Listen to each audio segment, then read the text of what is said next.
Today, we're going to talk about the number one problem with leadership in America today. But to be honest, we're going to talk about a few other problems as well when it comes to leadership in America today. And what I want you to understand is my perspective of giving this show, this lesson of this year, 2023. This will be my 19th year as a leader in a leadership position, in vastly different positions within leadership. And in my opinion, I see some very simple changes that could be made not only in America, but our society and the world as a human race. Now, simple problems are not necessarily easy to fix in a short period of time. However, it can be fixed. And we're going to talk about specifically some simple fixes for leadership in America today and how we could all prevail from it, starting with leading ourselves. What's up, guys? My name's Chris Warrens, founder of Warrior Consulting. I just want to give you just a brief background about me. I've now built 6 multi-million-dollar businesses, exited 2, and help entrepreneurs internationally when it comes to building their businesses to the multi-million-dollar mark and beyond. Most people that I do work with are under the 20-year mark in business, and there are a lot of common things that I talk about and work on with people, not only in their businesses, but their mindsets, but also within my businesses. So that's why we're here. This is what this channel is all about. We're all about giving value, impact, hopefully influencing and providing you with some answers that we can give you the perspective of from being in the role for now 15 years. So without further ado, let's jump into the show. Number one problem with leadership in America. All right. Prior to us discussing this one problem, let me give you just quick perspective. Leadership is one of my favorite languages. I've been in leadership now for 19 years since I entered the military in 2004 under very different circumstances at different points within my journey. But the fact remains that leadership is probably one of the most common things I talk about on a daily basis outside of mindset. And mindset and leadership go hand in hand. But focusing on leadership, guys, the thing about leadership is it's vastly changing. It's changing for the humans, in the day-to-day circumstances, like ourselves. Leadership is changing ourselves personally. Leadership is changing for the family unit, for the small business unit, for the community, for the state, and federally, as many of you might agree with. Yeah, especially on the federal level and state level, but it trickles down as well. And I think a lot of people forget that leadership starts with ourselves, and then it builds from there, like your family, and then potentially your business if you have one, or if you work in a company, the leadership within a company, you in your community. I believe a lot of people forget about that aspect of leadership, and most importantly, we need to understand that leadership begins with ourselves. Leadership of ourselves. We've talked a lot about leadership of ourselves on the show in the past, and that's where it all starts. And today, I believe that the number one problem with leadership in America is the softening of society, specifically the American society. Our society has changed drastically since World War II. I was actually doing some reading on this today, and I was reading a leadership book that was referencing leadership post-World War II, and the book was written in the 90s that I was reading, so it was approximately 70 years from the 40s to the 1990s. I believe I'm doing the math correctly.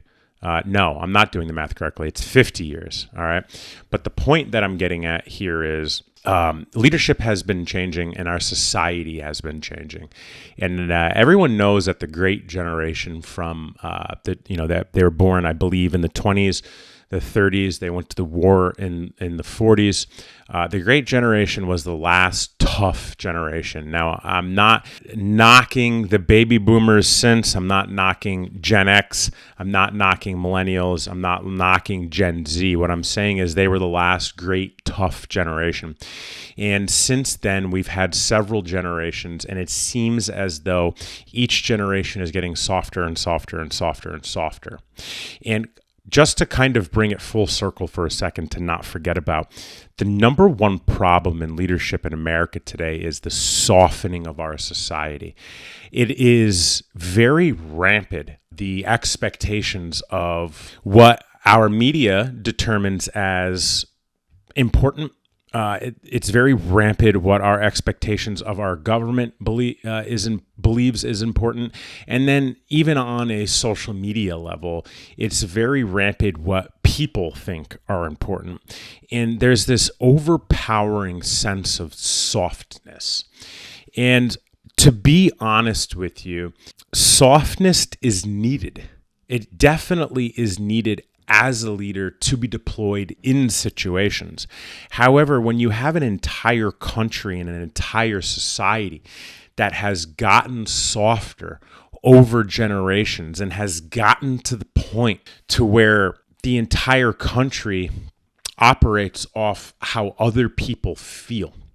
And there's no denying that. Our entire country operates off of how other people feeling and their feelings, and we have to respect their feelings for political correctness.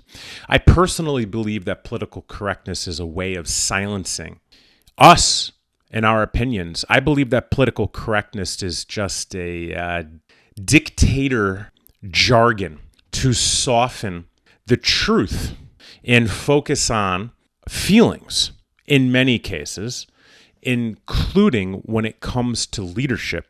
And I know I'm kind of bouncing around a little bit, but stay with me, right? If our entire society has become politically correct and we're very concerned with how other people feel, which is needed from time to time, but as a society where we're always considering how other people feel, as a leader, how are we supposed to lead and hold people accountable when we're constantly having to understand how people feel in every situation as a leader?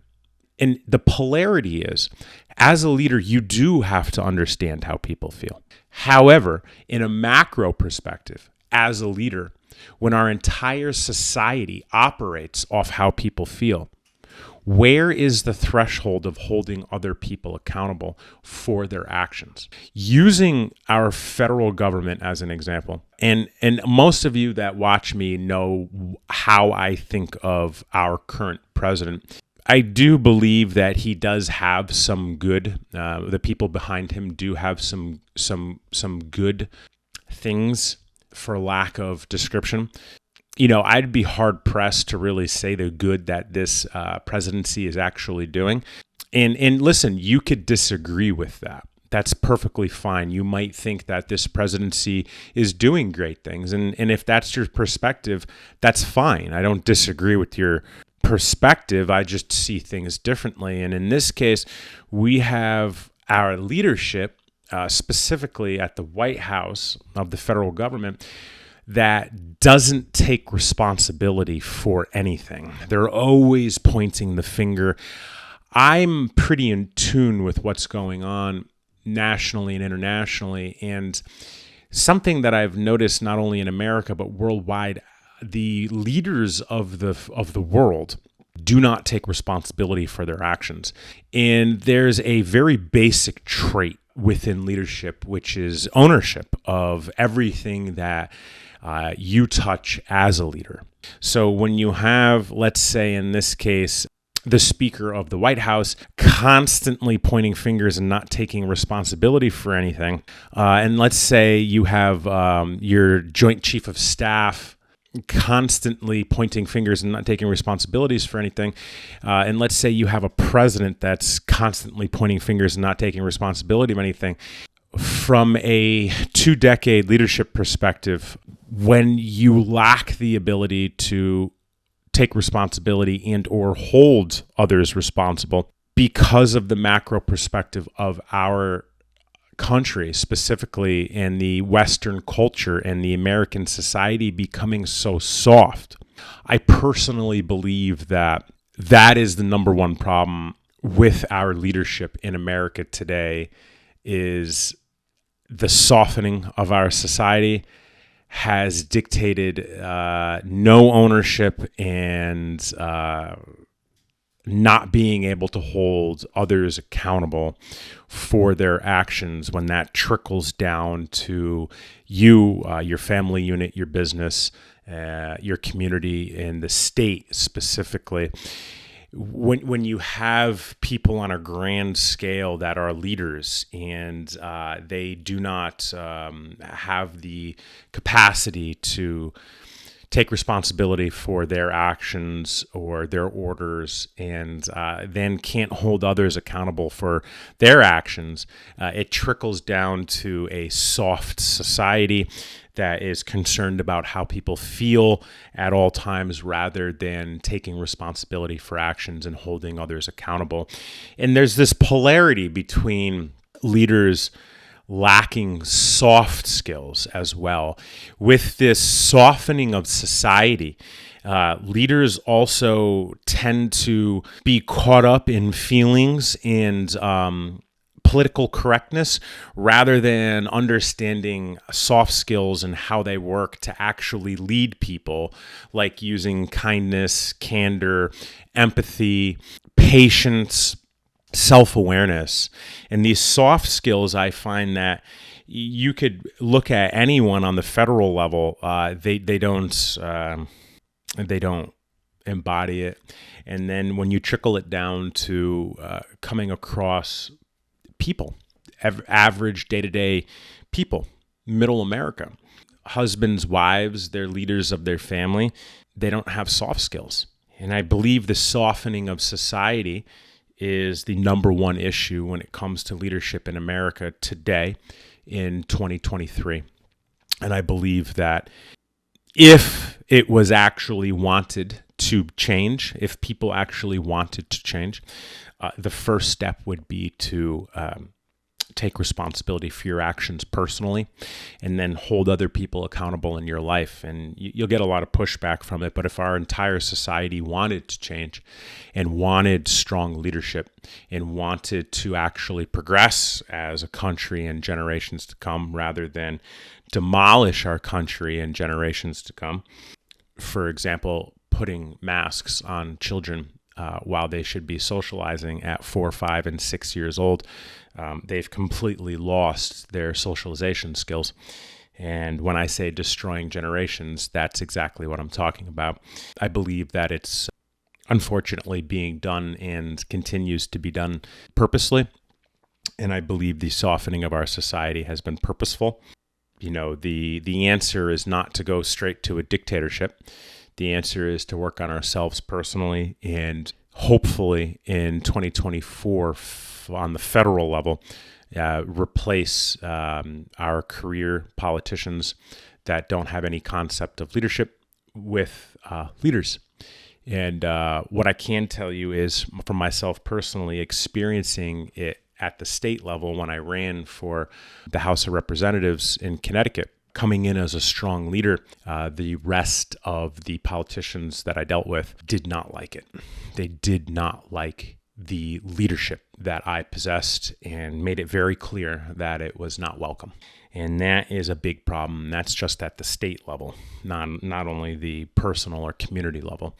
And if that's the case, just in my short experience of running for the House of Representatives, District 118 for Milford, Connecticut, try to think about our entire country when it comes to who's in office now, how easily things could be replaced with leaders if leaders decided to step up, which I also believe is a whole nother show that we could shoot. But leaders stepping up and taking responsibility for themselves, their communities, their states, and their country moving forward, I believe is vitally important. And as we become softer and softer, and as humans and leaders become less and less aware of soft skills, I foresee, unfortunately, very weak leadership for our country over the next generation and more. So that's my perspective on the number one problem when it comes to leadership in America. And I don't mean to sound somber about it. However, I believe that it's a very important topic that isn't discussed enough and should be discussed more often. And more importantly, action should be taken on it. And the first step, guys, when it comes to creating better leadership in our country is creating yourself as a leader or getting better as a leader, depending on where you are in that journey. And everyone is a leader. Everybody is a leader. And if you are a part of a good organization, that organization will teach you how to become a better leader. I believe that's vitally important, especially for small business. But that's my thought process on the number one problem with leadership in America today. And I'm interested in your feedback, guys. So if you are still watching and want to talk to me about this topic specifically, drop a comment below, smash that like button, and make sure you hit subscribe, because I want to build this community of like-minded individuals. Even if we differ when it comes to our opinions, I still want to provide an environment to where we can openly discuss it.